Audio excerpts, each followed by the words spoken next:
अन्तिम अवस्था आयो अहिले त ठिक छु त्यति बेला मैले त भगवान भने एकचोटि सम्झिने भगवानलाई त हेर्नु दिनदिनै सम्झिन्छ मान्छेले सम्झिने भन्दा भगवान भन्ने बेला भगवान सम्झिन्छ भन्छ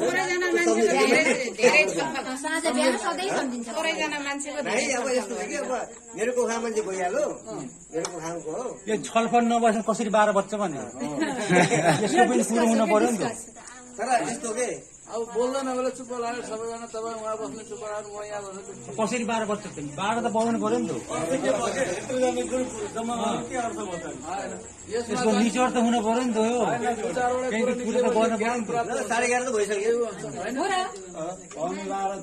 धेरै लाग्दैन के दुईजना एकछिन ल हेर्नुहोस् यही ठाउँमा जाने जाओस् न त कहाँ यति बेला थियो नि नाचगान गर्दा रक्सी खाँदै पनि नाच्यो हो रक्सी खाँदै नाच्यो तपाईँले खानु भएन है मैले देखेँ होइन सुरुमा मैले पनि खाएको नजाने कुरा गर्दैन मैले पनि खाएँ म झुटो बोल्दैन सत्य कुरा होइन साँचो खाएर न आउनु होइन खाइयो नि त खायो सबैजना खाइयो पत्ता लाग्दैन सत्य हो नि त होइन सत्य कुरा सत्य बोल्नु पर्छ होइन मैले खाइनँ भनेर भन्दा पनि सत्य कहिल्यै